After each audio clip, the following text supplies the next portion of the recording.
Antes de convertirse en el desierto rojo, ¿cómo se veía el antiguo Marte? Fíjate bien en ese horizonte que tienes frente a ti, puro polvo, rocas oxidadas y un silencio absoluto que te hiela la sangre. Es un paisaje que parece sacado de una pesadilla eterna. Pero la neta, todo lo que crees saber sobre el color de Marte está completamente equivocado. Hoy lo llamamos el planeta rojo, como si fuera su nombre de pila, pero por millones de años, ese lugar fue tan azul y tan vivo como nuestra propia casa. El rover Perseverance no está ahí nada más dando la vuelta por un desierto muerto para ver qué encuentra. La realidad es que está manejando justo encima del fondo de un lago fantasma. Y no creas que son cuentos chinos o teorías sacadas de la manga. Las pruebas de ese pasado están ahí mismo, grabadas a fuego en las piedras que el rover pisa todos los días. La pregunta que te vuela la cabeza es esta: si en serio era un paraíso lleno de agua, un mundo con mares y ríos, ¿a dónde diablos se fue todo eso? ¿Qué fue lo que tuvo el poder suficiente para transformar al que pudo ser el gemelo de la Tierra en este cementerio congelado y solitario que vemos hoy? La respuesta es mucho más aterradora de lo que te imaginas y nos deja una lección bastante ruda sobre lo que significa estar vivos en un universo que no perdona errores. Hagamos un viaje bien atrás en el tiempo. Vámonos unos 4.000 millones de años al pasado, a una época que los científicos llaman el período noaquiano. Si pudieras poner a la Tierra y a Marte uno al lado del otro en ese entonces, te juro que te costaría un montón de trabajo diferenciarlos. Eran como dos hermanos que crecieron en la misma cuadra, compartiendo los mismos juguetes. Nacieron casi al mismo tiempo, tenían un tamaño que no variaba tanto y estaban fabricados con los mismos materiales básicos que flotaban en el sistema solar primitivo. Si hubieras tenido la suerte de estar ahí parado en ese entonces, olvídate de esos trajes espaciales estorbosos y presurizados que vemos en las películas de ciencia ficción. Con una simple máscara de oxígeno, te la habrías pasado de lujo, caminando por valles que hoy solo existen en los mapas de la NASA. En ese Marte antiguo, el clima no era una condena a muerte. Había nubes de verdad cruzando el cielo, caía nieve en los picos más altos, llovía a cántaros sobre las cuencas y hasta tenían sus estaciones del año bien marcadas, igualito que las tenemos nosotros. Marte no era ese vecino gruñón, seco y oxidado que vemos hoy a través de los telescopios. Era un mundo con pulso, un planeta vibrante que tenía todas las cartas a su favor para ser un segundo hogar para la vida. Tenía ríos que corrían con fuerza, lagos que reflejaban el sol y una atmósfera que te abrazaba.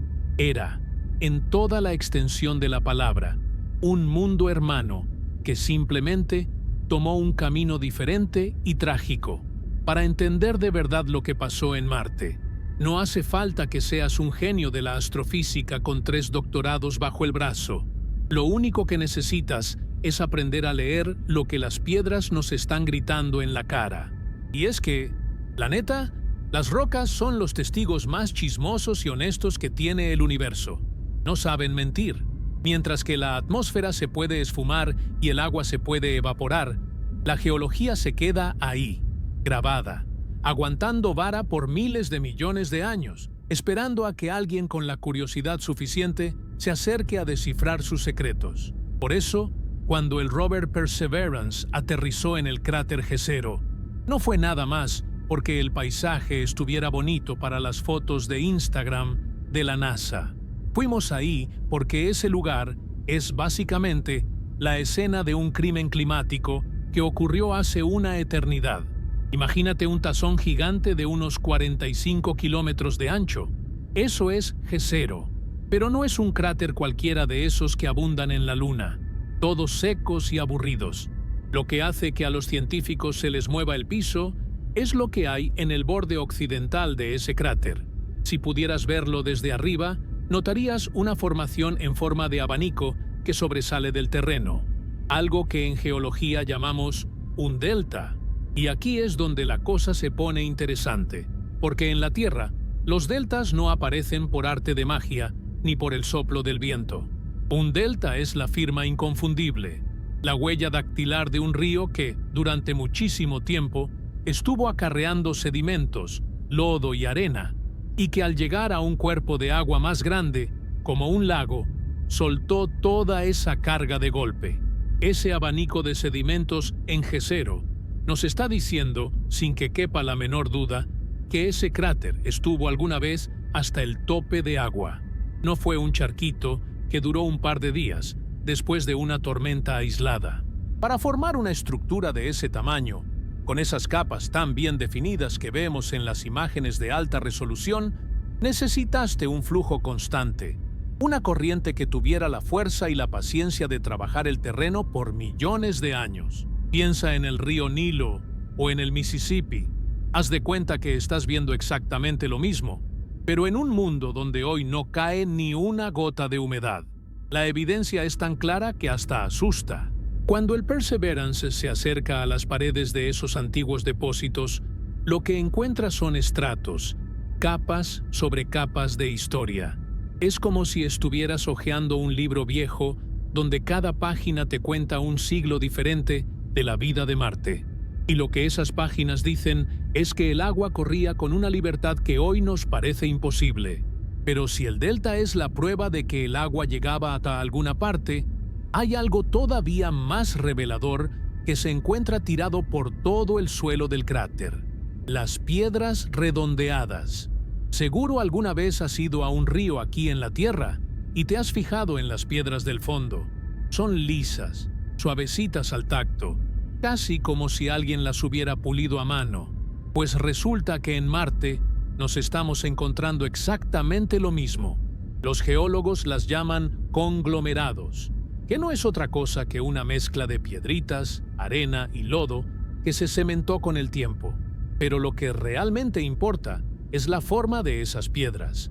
El viento, por más fuerte que sople y por más arena que aviente, no tiene la capacidad de redondear una roca de esa manera. El viento suele crear ángulos afilados, caras planas, lo que llamamos ventifactos. Para que una piedra sea redonda, tiene que haber sido revolcada, golpeada y transportada por una corriente de agua líquida durante kilómetros y kilómetros.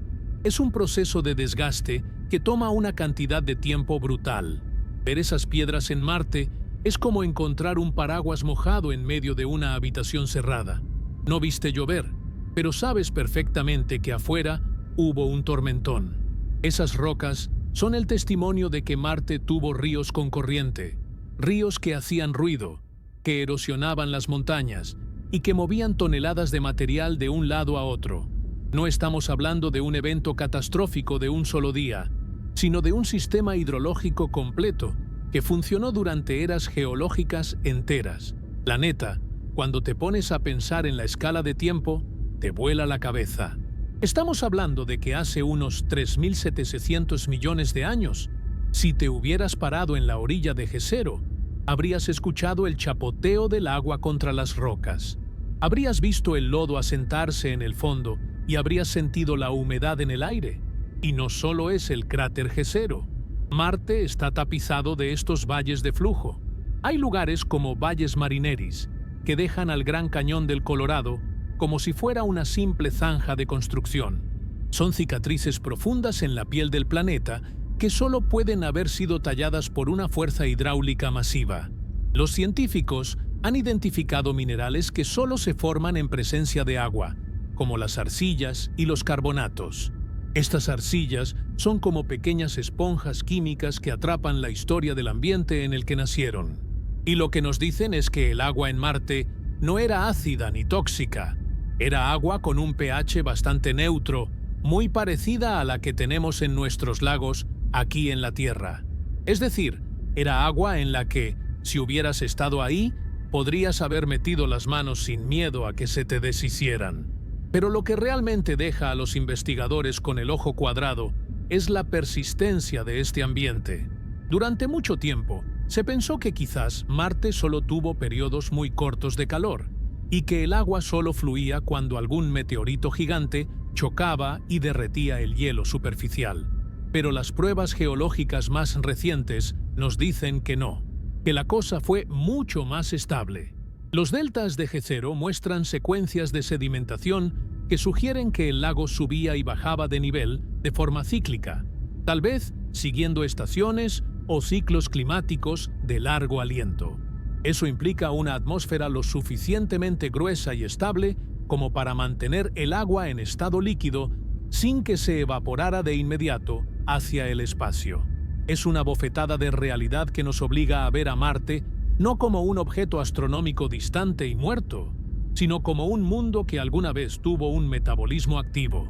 Caminar virtualmente por esos terrenos a través de las cámaras de los rovers es una experiencia que te pone los pelos de punta. Ves las dunas de arena actuales que son de un color naranja óxido, moviéndose lentamente sobre rocas que tienen una composición química que grita «Aquí hubo un océano». Es un contraste que te hace sentir pequeño. Estamos viendo los restos de un naufragio planetario. Imagínate la cantidad de energía y de agua que se necesitó para excavar esos canales que hoy vemos secos. No son simples grietas en el suelo, son autopistas por las que alguna vez circularon millones de metros cúbicos de agua. La geología nos está dando el cómo y el dónde, pero también nos está lanzando una advertencia silenciosa. Nos está mostrando que un planeta puede tenerlo todo: ríos, lagos, un clima estable, y aún así perderlo de forma catastrófica. Cada vez que el Perseverance taladra una de estas rocas sedimentarias y guarda una muestra en sus tubos de titanio, lo que está haciendo es recolectar un pedazo de ese pasado húmedo. En esas muestras, los científicos esperan encontrar algo más que solo minerales.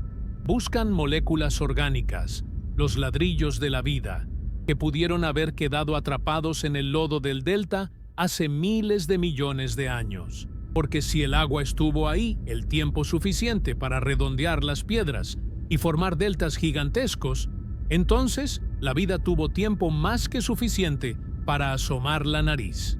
La prueba física está ahí, bajo las ruedas del rover, en cada grano de arena y en cada estrato de las paredes del cráter. Ya no es una cuestión de si hubo agua o no. Eso ya está más que comprobado.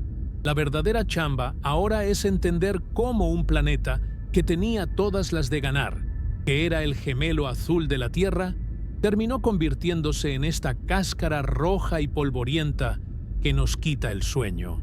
Y para entender eso, tenemos que mirar más allá de los ríos y los lagos y empezar a ver la imagen completa de un mundo que alguna vez fue un océano global. Porque si crees que un lago en un cráter es impresionante, espérate a que hablemos de lo que pasaba en todo el hemisferio norte de Marte, donde el agua no solo corría, sino que dominaba el horizonte hasta donde alcanzaba la vista.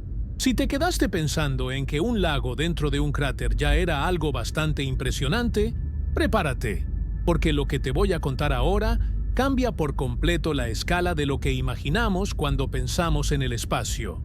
Porque, vamos a ver, si ya establecimos que había ríos caudalosos, corrientes que arrastraban piedras y deltas que se formaban con la paciencia de los milenios, la lógica más básica te dicta una pregunta obligatoria. ¿A dónde diablos iba a dar toda esa agua?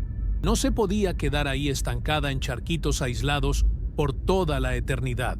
La respuesta la tenemos literalmente grabada en la cara del planeta, y es algo que los geólogos y astrónomos llaman la gran dicotomía marciana. Si tú agarras un mapa topográfico de Marte, de esos que muestran las elevaciones con colores, te vas a dar cuenta de algo rarísimo que no pasa en la Tierra de forma tan exagerada. El hemisferio sur de Marte es puro terreno accidentado, lleno de montañas, volcanes gigantescos y cráteres por todos lados.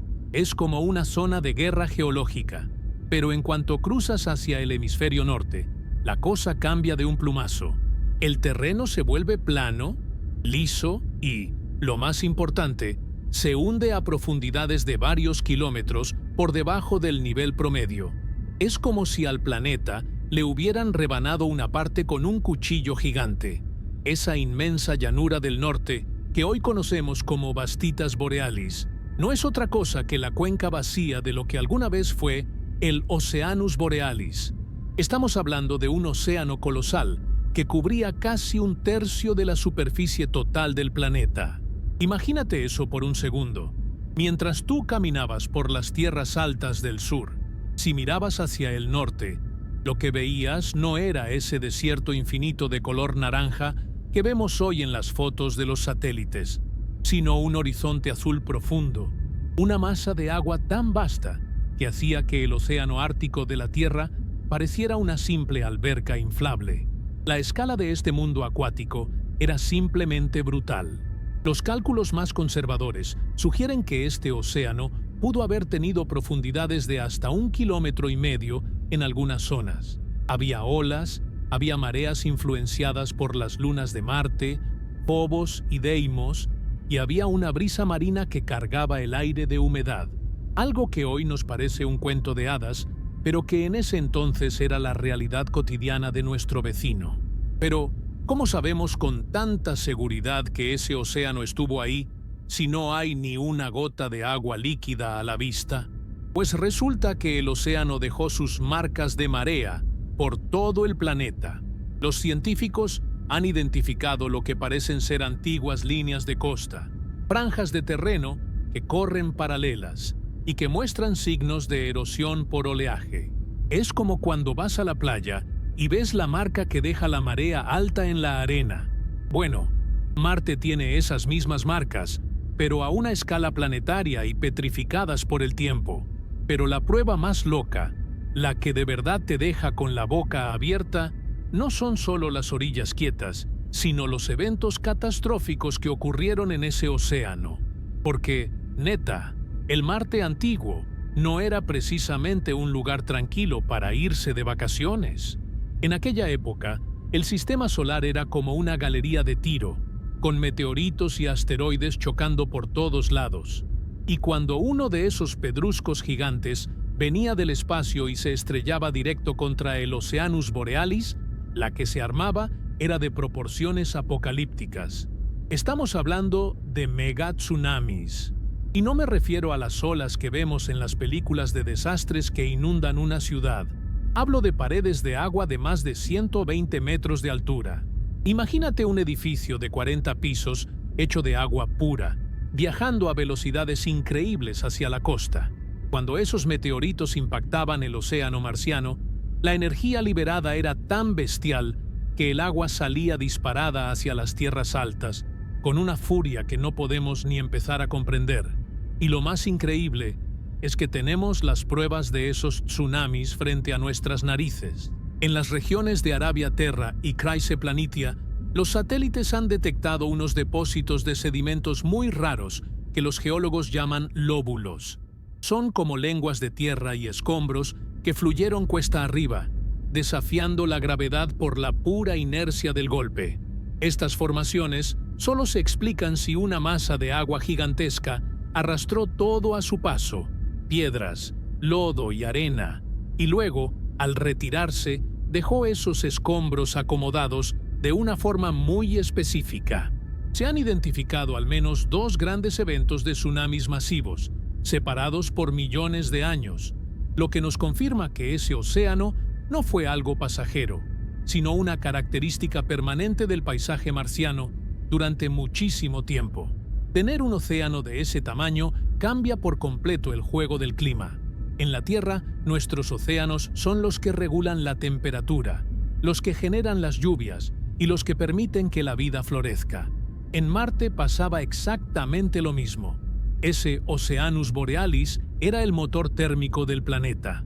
El agua se evaporaba, formaba nubes densas y luego esa humedad viajaba hacia el sur, chocaba con las montañas y caía en forma de lluvia o nieve, alimentando esos mismos ríos y deltas de los que hablamos antes.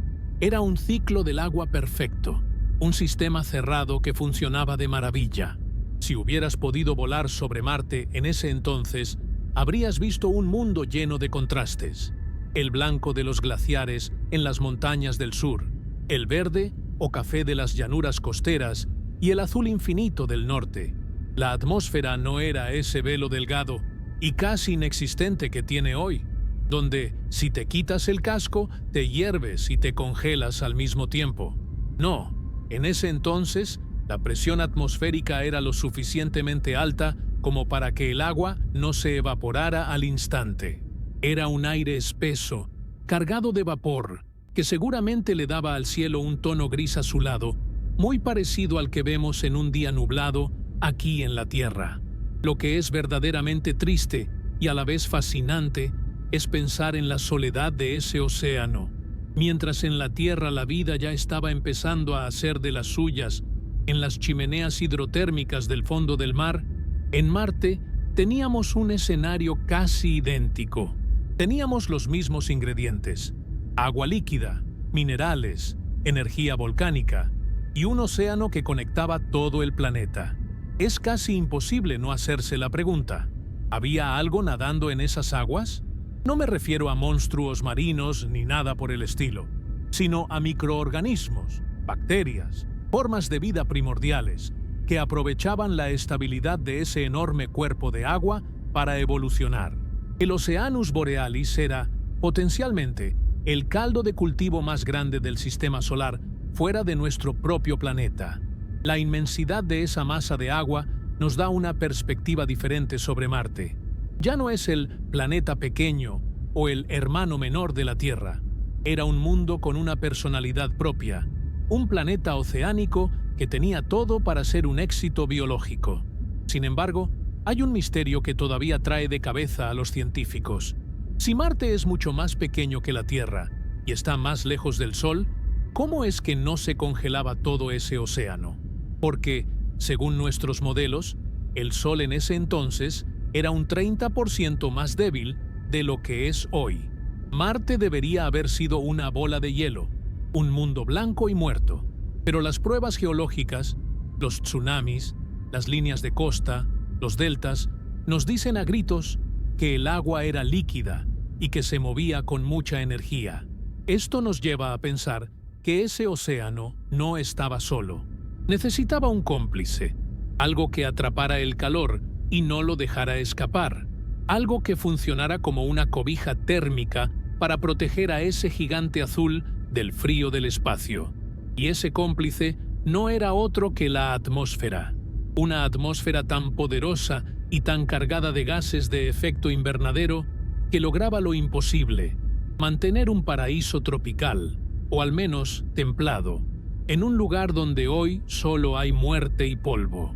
Pero antes de entrar de lleno en los secretos de ese aire antiguo, hay que detenerse a imaginar por un momento el sonido de ese Marte.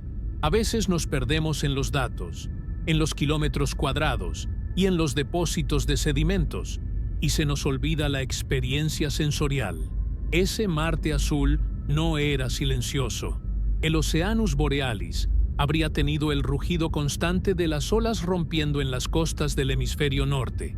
Habría tenido el silbido del viento húmedo corriendo por los cañones. No era el silencio sepulcral que graban hoy los micrófonos del rover Perseverance. Era un mundo ruidoso, un mundo con clima, un mundo que se sentía vivo. El hecho de que hoy miremos hacia el norte de Marte y solo veamos una llanura desolada es uno de los recordatorios más brutales de lo frágil que puede ser la estabilidad de un planeta. El Oceanus Borealis desapareció, dejando atrás solo cicatrices geológicas y preguntas que todavía estamos tratando de responder. Pero para entender cómo se mantuvo líquido ese océano bajo un sol tan débil, tenemos que mirar hacia arriba, hacia ese cielo que hoy es negro, pero que alguna vez fue el escudo protector de todo un mundo acuático. Para que ese océano colosal del que hablábamos no se convirtiera en una paleta de hielo gigante, Marte necesitaba algo más que solo ganas de ser un planeta vivo. Necesitaba una chamarra, una muy gruesa y eficiente que lo protegiera del frío del espacio profundo. Y es que aquí nos topamos con uno de los misterios más grandes de la ciencia, algo que los expertos llaman la paradoja del Sol joven y débil. Resulta que hace 4.000 millones de años, Nuestro Sol era apenas un adolescente en términos cósmicos, y como tal, no tenía la fuerza que tiene hoy. Su brillo era un 30% más tenue, lo que significa que mandaba mucho menos calor a los planetas que lo rodeaban. Si pones a la Tierra y a Marte en ese escenario con las atmósferas que tienen hoy, ambos habrían sido bolas de nieve estériles, sin ninguna posibilidad de albergar agua líquida. Pero la geología no miente, y ya vimos que en Marte el agua corría a raudales. Entonces, ¿cuál era el truco? La respuesta está en lo que yo llamo la superatmósfera marciana. Un escudo de gas tan denso y poderoso que lograba lo que hoy nos parece un milagro físico. Olvídate por un momento de ese aire ralo, casi inexistente, que tiene Marte en la actualidad, ese velo transparente que no sirve ni para detener un meteorito pequeño, ni para guardar un poquito de calor. El Marte antiguo estaba envuelto en una capa de gases de efecto invernadero que era una verdadera obra maestra de la naturaleza. El ingrediente principal, como te imaginarás, era el dióxido de carbono, el famoso CO2. Pero no creas que era un poquito. Estamos hablando de una concentración masiva, una presión atmosférica que pudo haber sido igual o incluso superior a la que tenemos hoy en la Tierra al nivel del mar. Esa manta de CO2 atrapaba la radiación infrarroja que rebotaba en la superficie y la mantenía ahí abajo, pegadita al suelo, creando un efecto invernadero brutal que elevaba la temperatura por encima del punto de congelación. Pero el CO2 por sí solo no siempre es suficiente. Muchos científicos creen que para que el truco funcionara de verdad, la atmósfera necesitaba algunos ayudantes, como el hidrógeno o el metano, gases que son todavía más potentes para atrapar el calor y que seguramente eran escupidos por los volcanes, que en ese entonces estaban a todo lo que daban. Si pudieras viajar en el tiempo y pararte en una llanura marciana hace 4.000 millones de años, lo primero que notarías no sería el color de la tierra, sino la sensación del aire.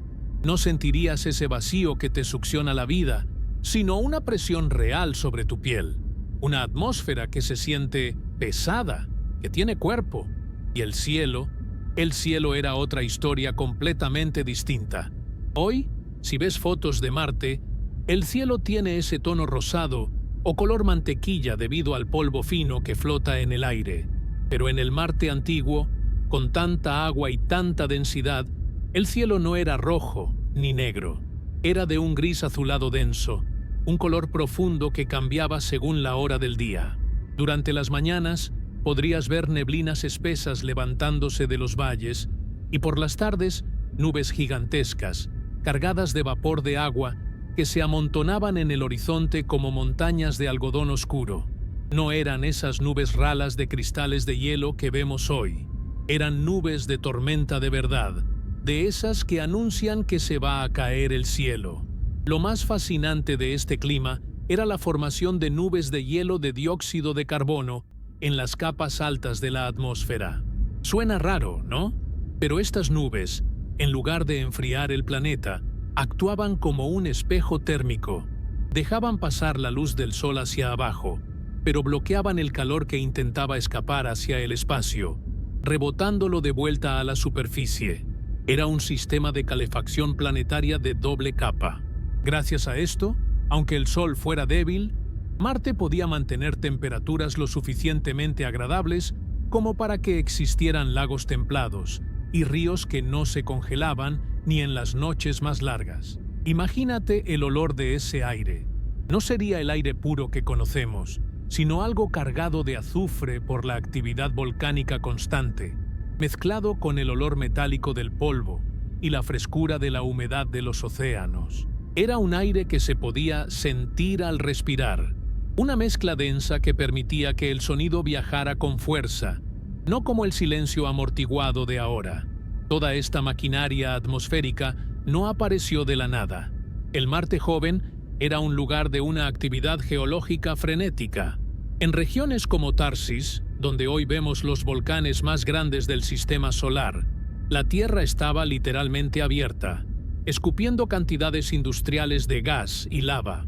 Esos volcanes eran las bombas que llenaban la atmósfera de gases de efecto invernadero. Mientras los volcanes estuvieran activos, la atmósfera se mantenía joven y fuerte. Era una relación simbiótica. El interior del planeta, caliente y vivo, alimentaba el aire, y el aire, a su vez, protegía el agua líquida en la superficie. Si los volcanes se detenían, el escudo se debilitaba. Pero en ese entonces, hace 4.000 millones de años, la fiesta estaba en su apogeo. Había tanta energía fluyendo desde el núcleo hacia afuera que Marte se sentía como un planeta invencible, un mundo que había encontrado el equilibrio perfecto para desafiar su distancia del Sol. Pero hay un detalle que a veces pasamos por alto cuando pensamos en esta atmósfera tan gruesa. Al ser tan densa, la fricción del aire era mucho mayor. Los vientos en el Marte antiguo no eran solo ráfagas de polvo, eran corrientes de aire con una fuerza física real, capaces de mover dunas gigantescas y de crear olas de tamaño respetable en el Oceanus Borealis. La lluvia también era diferente.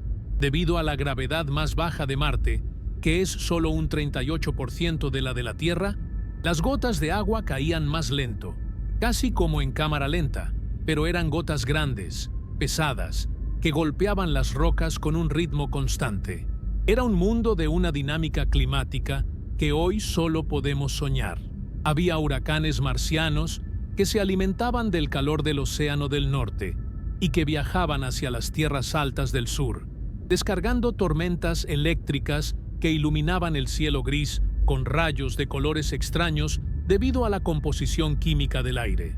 Esta superatmósfera no solo era importante por el calor, era el escudo que protegía al planeta de la radiación cósmica y de los rayos ultravioleta del Sol.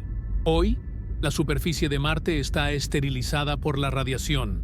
Nada puede sobrevivir ahí afuera sin protección. Pero en aquel entonces, podías caminar bajo ese cielo gris azulado y estarías a salvo. La atmósfera filtraba lo peor del espacio, creando una zona de confort que es, precisamente, lo que define a un planeta habitable. No era solo un lugar donde el agua podía estar, era un lugar donde la química compleja podía empezar a jugar a ser vida. Sin ese aire denso, Marte habría sido solo una roca congelada más en el vacío. Con él, se convirtió en un laboratorio de posibilidades infinitas. Es increíble pensar que todo ese aire, esos billones de toneladas de gas que mantenían vivo al planeta, hoy simplemente ya no están. Se esfumaron, dejando a Marte desnudo frente al cosmos. Pero mientras duró, esa atmósfera fue el escenario de la época más gloriosa del planeta. Fue el pegamento que unió los ríos, los mares y el calor interno en un solo sistema funcional. Y lo más loco de todo es que, si esa atmósfera se hubiera mantenido solo un poco más de tiempo, el destino de Marte, y tal vez el nuestro, habría sido completamente diferente. Porque en ese preciso momento, cuando el aire era espeso, el agua era abundante y el planeta estaba caliente, Marte no solo era habitable, estaba en su punto máximo, en lo que los científicos consideran el momento de oro, un momento en el que todas las piezas del rompecabezas estaban en su lugar para que ocurriera el milagro más grande del universo. Y es justo en ese ápice de habitabilidad donde la comparación con nuestra propia Tierra se vuelve no solo interesante, sino verdaderamente inquietante. Porque mientras Marte disfrutaba de su paraíso azul bajo su cielo espeso, a unos cuantos millones de kilómetros, la Tierra estaba haciendo exactamente lo mismo. Estábamos viviendo en un sistema solar con dos tierras, dos mundos azules, compitiendo por ver quién llegaba más lejos. Y para entender qué tan cerca estuvo Marte de ganar esa carrera, tenemos que sumergirnos en esa sopa primordial que se estaba cocinando en sus lagos y océanos. Imagínate por un momento que tienes una receta perfecta, de esas que no pueden fallar. Tienes los mejores ingredientes, el horno a la temperatura exacta y todo el tiempo del mundo para que la mezcla repose.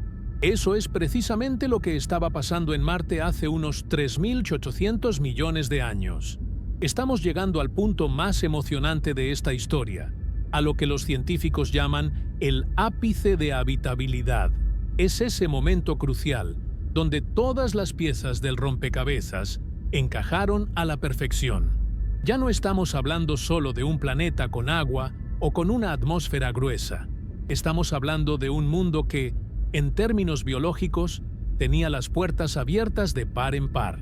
Si alguna vez hubo un momento para que la vida dijera presente en Marte, fue este. Y la neta, cuando comparas lo que pasaba allá con lo que estaba ocurriendo aquí en la Tierra al mismo tiempo, te das cuenta de que la pregunta no es si la vida pudo haber existido, sino más bien, ¿cómo diablos no iba a existir? Para que la vida empiece, no basta con tener un charco de agua y ya. Necesitas lo que los biólogos llaman la sopa primordial. Es una mezcla bien cargada de compuestos orgánicos, minerales y, sobre todo, una fuente de energía que mantenga todo en movimiento. En el Marte de esa época, esa sopa se estaba cocinando en ollas de presión gigantescas. Por un lado, tenías los lagos y el gran océano del norte, pero por otro, tenías una actividad volcánica brutal. Imagínate el fondo de esos lagos marcianos, con grietas en el suelo por donde salía agua hirviendo cargada de minerales, igualito a las chimeneas hidrotérmicas que tenemos en el fondo de nuestros océanos hoy en día. Esos lugares son como oasis de energía, donde la química se vuelve loca y empieza a formar cadenas más y más complejas.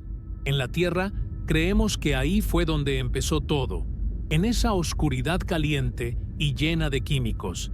Y en Marte, esas mismas condiciones estaban por todos lados. Pero lo que de verdad te vuela la cabeza es la coincidencia temporal. Esto no es un tal vez pasó después. No. Al mismo tiempo que en la Tierra las primeras moléculas de la vida estaban empezando a replicarse, en Marte las condiciones eran prácticamente idénticas. Si hubieras podido mandar a un biólogo en una máquina del tiempo a ambos planetas, el cuate te diría que Marte se veía hasta más prometedor en algunos aspectos. Tenía los mismos ladrillos básicos: carbono, hidrógeno, nitrógeno, oxígeno, fósforo y azufre. Tenía un ciclo del agua activo, que transportaba nutrientes desde las montañas hasta los valles. Tenía una protección atmosférica decente. Era, estadísticamente hablando, un gemelo biológico de nuestro hogar. Si la chispa de la vida prendió aquí, lo más lógico, lo más probable por pura estadística, es que también haya prendido allá. No somos tan especiales como nos gusta creer. La naturaleza sigue las mismas reglas en todos lados, y en ese entonces, Marte estaba siguiendo el manual de cómo crear un planeta vivo, al pie de la letra. Ahora, no te imagines hombrecitos verdes ni ciudades bajo el agua.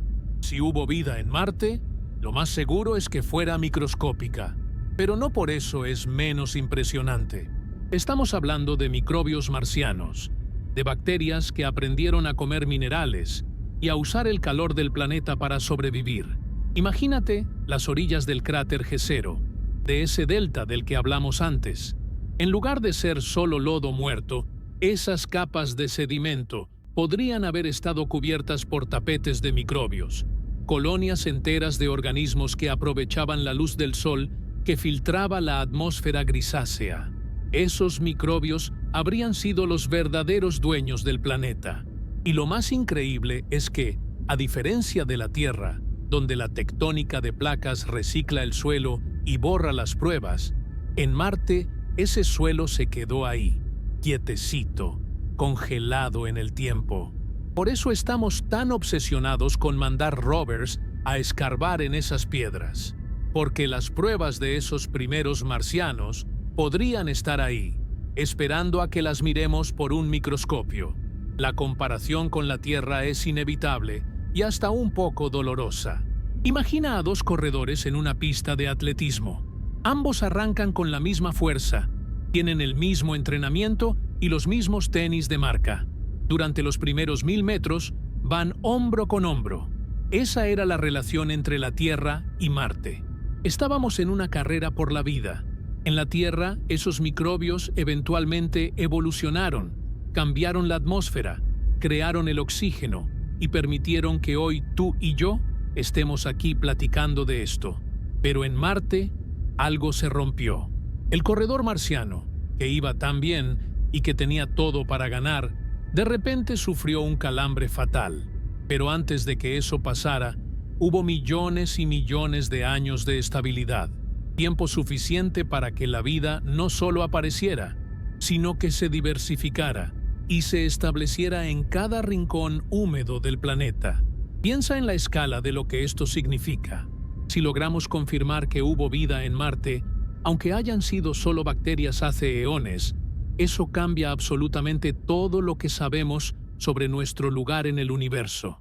Significará que la vida no es un accidente milagroso de la Tierra, sino una consecuencia inevitable de la física y la química cuando un planeta tiene las condiciones adecuadas. Marte es el laboratorio perfecto para probar esta teoría, porque es como un experimento que se detuvo a la mitad. Tenemos el antes y el después, pero nos falta ese durante, que nos confirme que no estuvimos solos en el sistema solar. Los minerales que el rover Curiosity encontró en el cráter Gale, como los sulfatos y las arcillas, son exactamente el tipo de cosas que a los microbios terrestres les encanta usar para construir sus estructuras.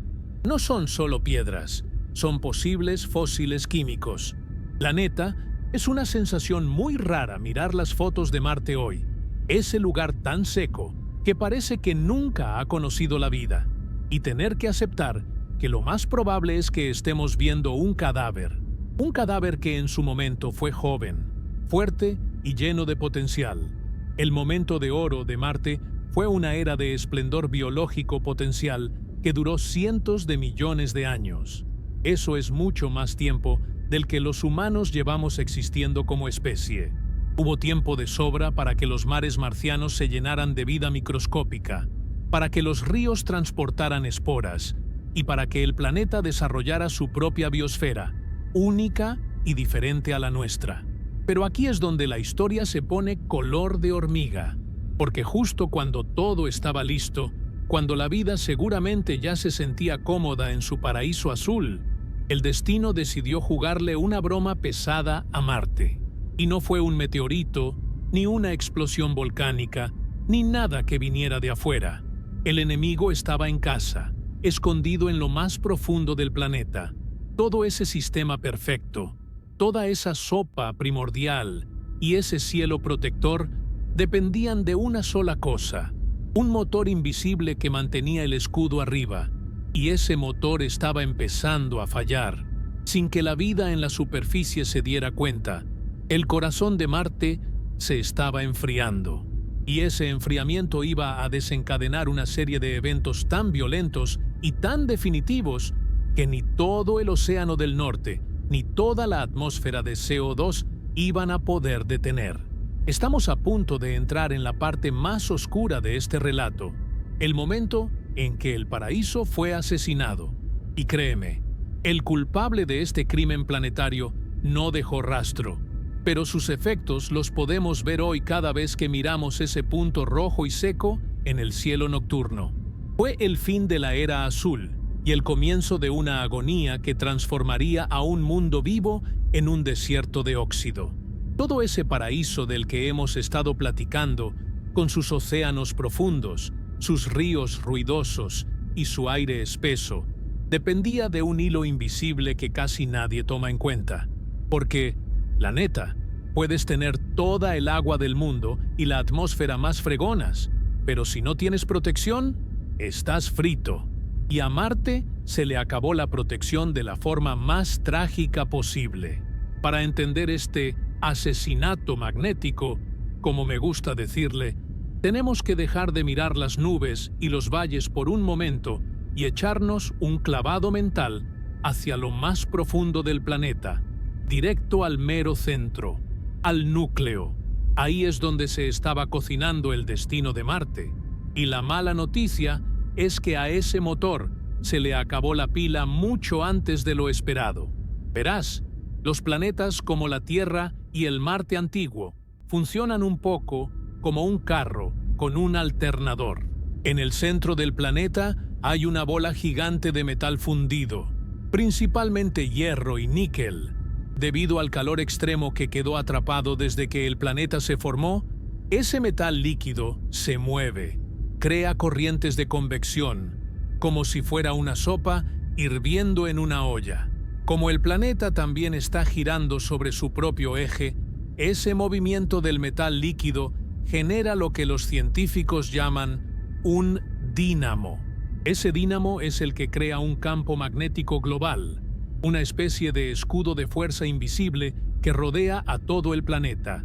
En la Tierra, ese escudo es el que hace que las brújulas apunten al norte, pero su chamba más importante no es guiarnos en el bosque, sino protegernos del Sol.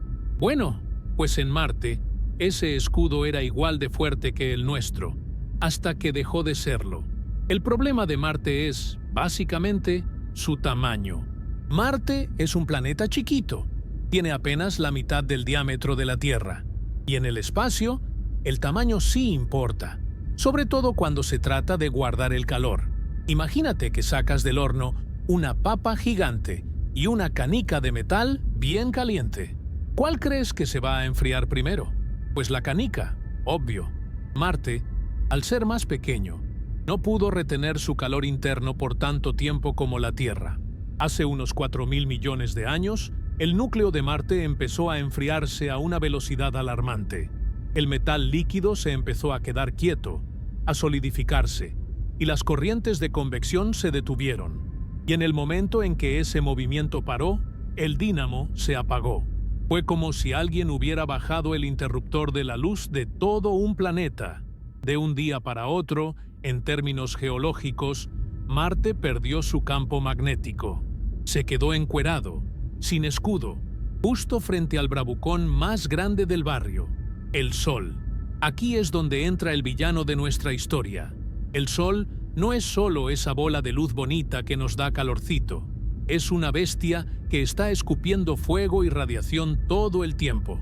El Sol lanza algo que llamamos viento solar, que no es aire, sino una corriente constante de partículas cargadas, protones y electrones, que viajan a millones de kilómetros por hora. Cuando Marte tenía su campo magnético, ese viento solar chocaba contra el escudo y se desviaba, pasando de largo sin tocar la atmósfera. Pero sin el escudo, el viento solar empezó a pegarle a Marte directo en la cara. Fue una masacre. Imagínate que tienes una escultura de arena preciosa y llega alguien con una hidrolavadora a presión y le da con todo. Eso fue lo que el Sol le hizo a la atmósfera de Marte. Este proceso no fue un golpe seco, fue un pelado lento y doloroso que duró cientos de millones de años. Las partículas del Sol llegaban a la parte alta de la atmósfera y, mediante un proceso que los científicos llaman pulverización catódica o sputtering, empezaron a patear las moléculas de gas hacia el espacio. Cada ráfaga solar se llevaba un pedacito del aire de Marte, el CO2 que mantenía el planeta caliente, el nitrógeno, el vapor de agua. Todo empezó a fugarse hacia el vacío del espacio, perdido para siempre. A medida que la atmósfera se hacía más delgada, la presión bajaba. Y aquí es donde la física se pone bien gacha con el agua. Tú sabes que en la Tierra el agua hierve a 100 grados centígrados, pero eso es porque tenemos una atmósfera pesada que la mantiene aplastada contra el suelo. Si tú quitas esa presión, el agua empieza a hervir a temperaturas mucho más bajas. En Marte, conforme el aire se escapaba, la presión cayó tanto que el agua de los océanos ya no podía mantenerse líquida. Empezó a evaporarse masivamente, no por el calor, sino por la falta de presión. El Oceanus Borealis empezó a hervir en frío, convirtiéndose en vapor que luego el viento solar se encargaba de barrer hacia afuera del planeta. Fue un ciclo de destrucción imparable. El agua que no se evaporaba se filtraba hacia el subsuelo, congelándose en una capa de permafrost eterna, o se quedaba atrapada en los polos, formando esos casquetes de hielo que vemos hoy. Pero la cosa se pone todavía más macabra. El Sol tiene otra arma. La radiación ultravioleta. Sin una capa de ozono y sin una atmósfera gruesa, los rayos UV llegaban hasta el suelo y empezaban a romper las moléculas de agua, H2O, que quedaban. Separaban el hidrógeno del oxígeno. El hidrógeno, que es el elemento más ligero de todos, simplemente flotaba hacia arriba y se escapaba al espacio, como un globo que se te suelta de la mano. El oxígeno, en cambio, se quedaba ahí, pero no para que alguien lo respirara. Ese oxígeno, al ser muy reactivo, empezó a combinarse con el hierro que había en las rocas marcianas. Básicamente, el planeta entero se empezó a oxidar. Marte se convirtió en una fruta que se deja abierta y se pone café, pero a escala planetaria. Ese color rojo que tanto nos gusta no es más que la herrumbre de un mundo que se quedó sin aire y cuya agua se descompuso por la radiación. Es una tragedia de proporciones bíblicas, si lo piensas. Un mundo que tenía ríos, mares y nubes. Un mundo que probablemente ya estaba empezando a ver los primeros brotes de vida, fue asesinado por su propio sol simplemente porque su corazón se enfrió demasiado rápido. El campo magnético era el guardián de la vida, y cuando el guardián se fue a dormir, la puerta quedó abierta para el saqueo. Lo que el rover Perseverance y los demás robots están viendo hoy es el cadáver de ese saqueo. Rocas que alguna vez estuvieron bajo el agua, ahora están bañadas en radiación letal y cubiertas de polvo de óxido. A veces me pregunto si los microbios que vivían en esos lagos se dieron cuenta de lo que estaba pasando. Probablemente no. Para ellos, el mundo simplemente se fue volviendo más difícil, más frío, más seco. Los lagos se encogieron hasta convertirse en charcos salados y luego en desiertos de sal.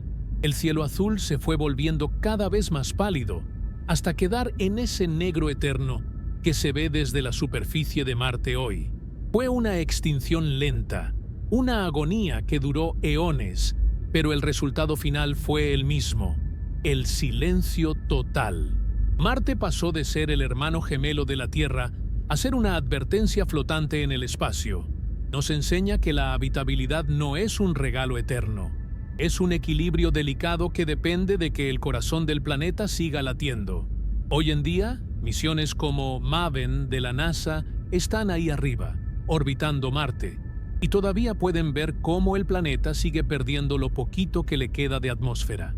El Sol sigue ahí, pateando los restos de lo que alguna vez fue un gran mundo. Es como si el asesino todavía estuviera en la escena del crimen, terminando el trabajo. Pero lo más importante de entender esta catástrofe no es solo sentir lástima por Marte, sino darnos cuenta de lo que tenemos aquí. La Tierra sigue teniendo su dínamo activo, nuestro núcleo sigue caliente y nuestro escudo magnético sigue firme.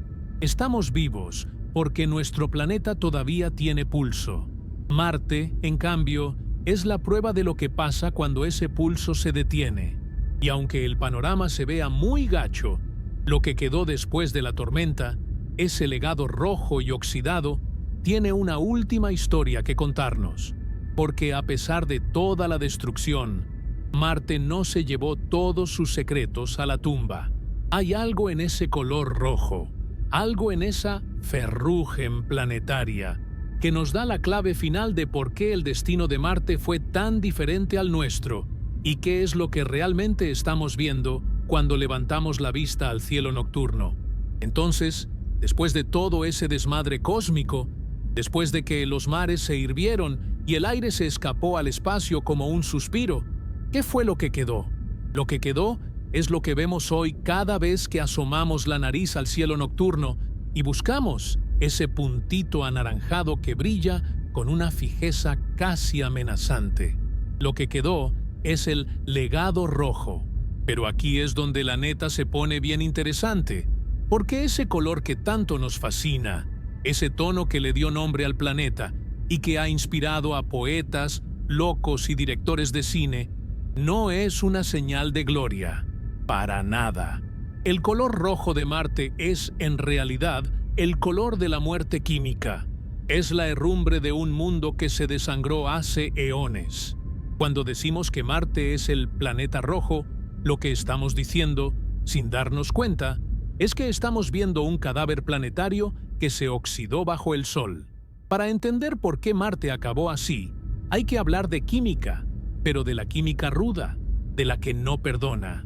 Como platicamos hace un rato, cuando el escudo magnético se apagó y la atmósfera empezó a ser bombardeada por la radiación ultravioleta del Sol, las moléculas de agua que todavía quedaban en la superficie empezaron a romperse.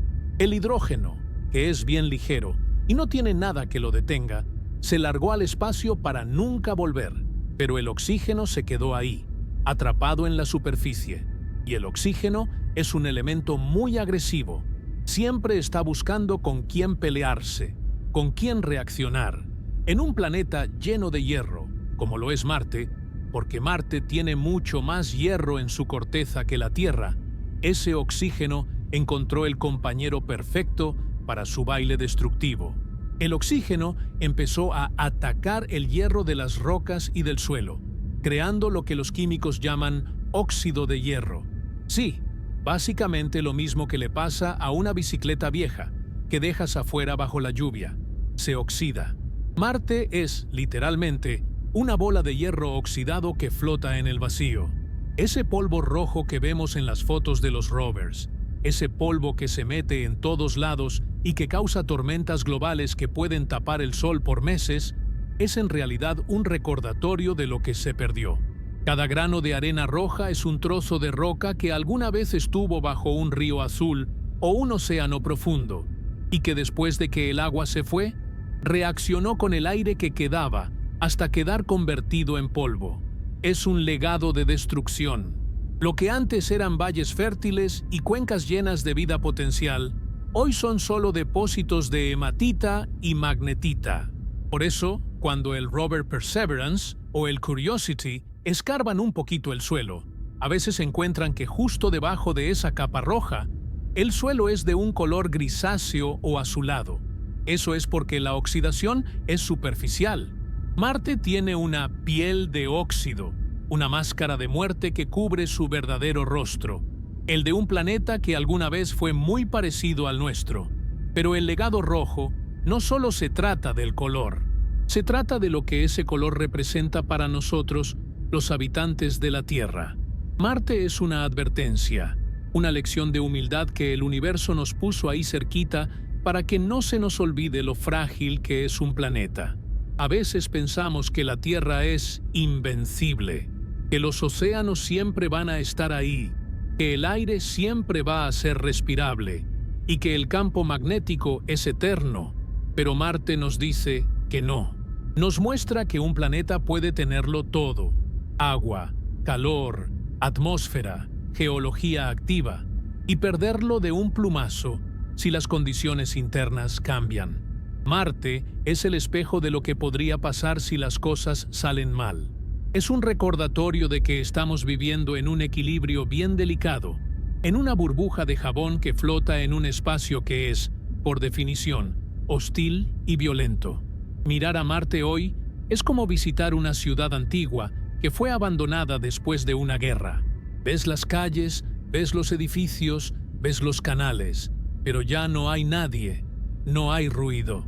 El silencio de Marte es absoluto.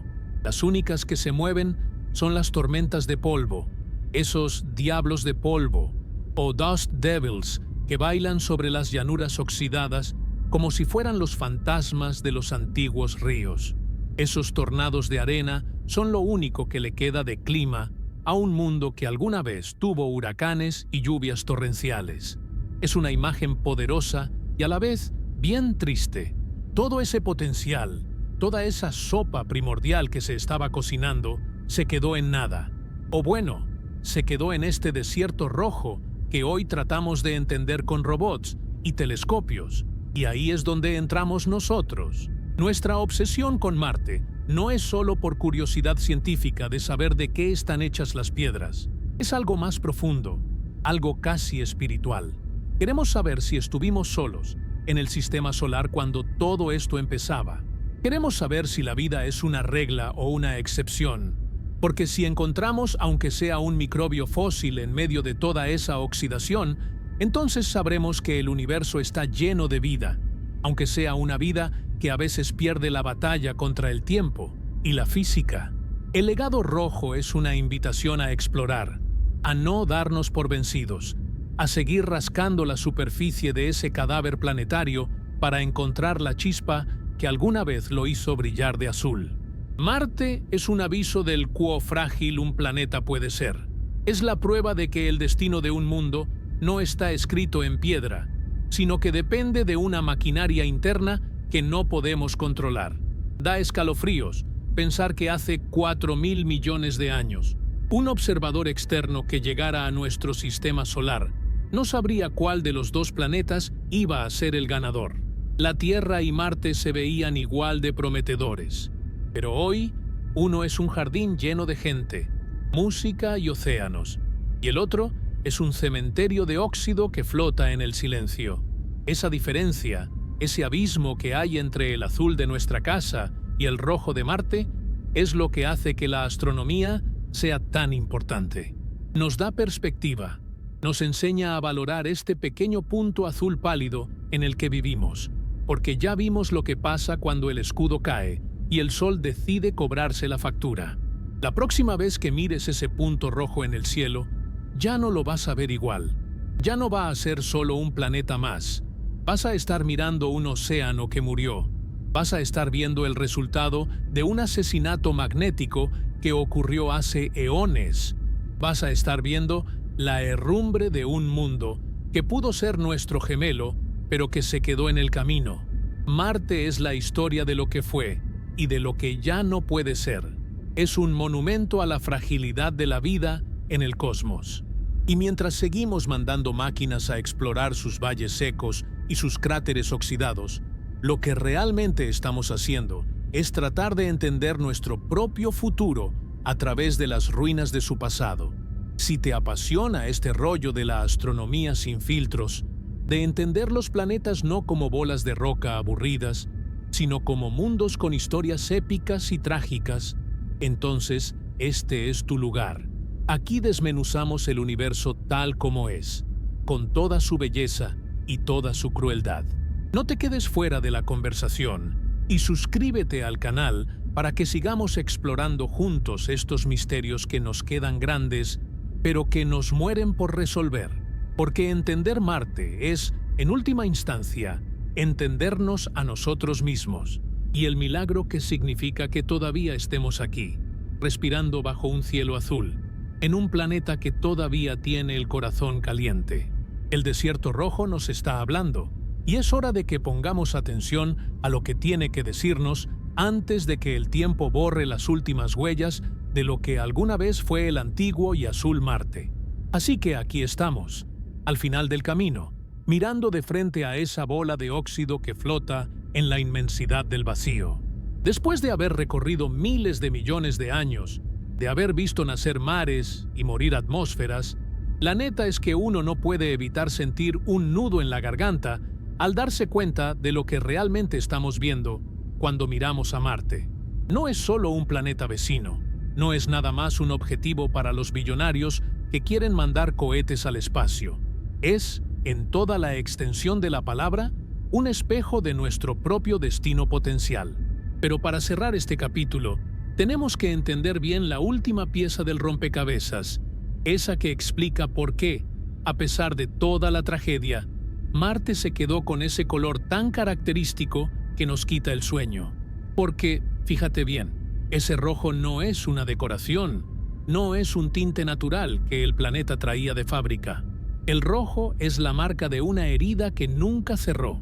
Como ya platicamos, cuando el agua se descompuso por la radiación y el hidrógeno se largó al espacio, el oxígeno se quedó ahí, solo y con ganas de armar bronca. Y como Marte es un planeta que, por su propia formación, tiene el hierro a flor de piel, a diferencia de la Tierra, donde gran parte del hierro se hundió hasta el núcleo cuando el planeta todavía estaba blandito, el resultado fue una reacción química masiva y silenciosa. El planeta entero se empezó a quemar en frío. El hierro se combinó con el oxígeno y formó ese polvo fino, casi como talco, que hoy cubre cada centímetro cuadrado de la superficie. Es óxido de hierro, ni más ni menos. Lo que ves en las fotos del rover Perseverance es herrumbre. Estamos explorando las ruinas de un mundo que se oxidó hasta la médula. Y ese polvo es tan fino y tan persistente que se mete en los circuitos de los robots, bloquea los paneles solares y tiñe el cielo de ese color salmón tan extraño. Es el polvo de un pasado que ya no existe, las cenizas de un océano que se evaporó y que dejó su rastro en forma de tierra colorada. Pero lo más cañón de todo esto, lo que de verdad te hace pensar cuando te vas a dormir, es la fragilidad de la que nos habla Marte. A veces nos sentimos muy valientes aquí en la Tierra. Pensamos que el mundo es nuestro y que nada lo puede cambiar.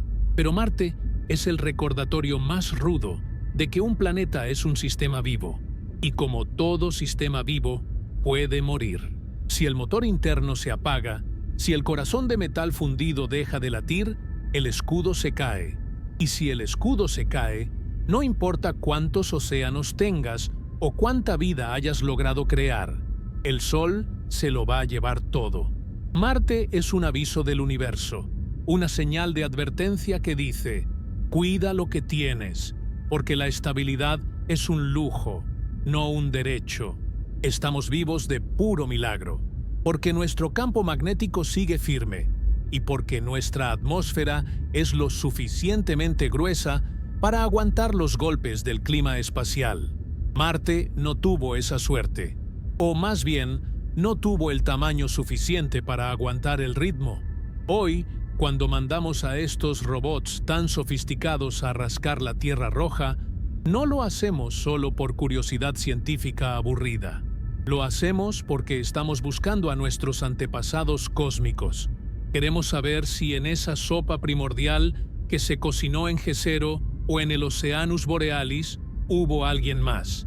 Porque si encontramos una sola prueba, un solo fósil de un microbio que vivió hace 4.000 millones de años, entonces el significado de ser humano cambia por completo. Ya no seríamos un accidente solitario en un universo vacío. Seríamos parte de una hermandad biológica que, por azares del destino, solo logró sobrevivir en uno de los dos barcos. Marte es la tumba de nuestro hermano gemelo, y cada muestra de suelo que analizamos es como una autopsia para tratar de entender qué fue lo que salió mal, y si, de alguna manera, ese pasado nos pertenece también a nosotros. La neta, da mucha nostalgia pensar en el Marte azul. Imagínate por un segundo estar parado en la orilla de un mar marciano, sintiendo la brisa de una atmósfera espesa, viendo nubes de verdad cruzar un cielo grisáceo y escuchando el rugido de un volcán a lo lejos. Era un mundo vibrante, lleno de posibilidades, un lugar donde la vida pudo haber florecido con la misma fuerza que aquí. Verlo hoy, tan seco, tan mudo, tan castigado por el sol, es una lección de humildad que no te enseñan en ningún otro lado.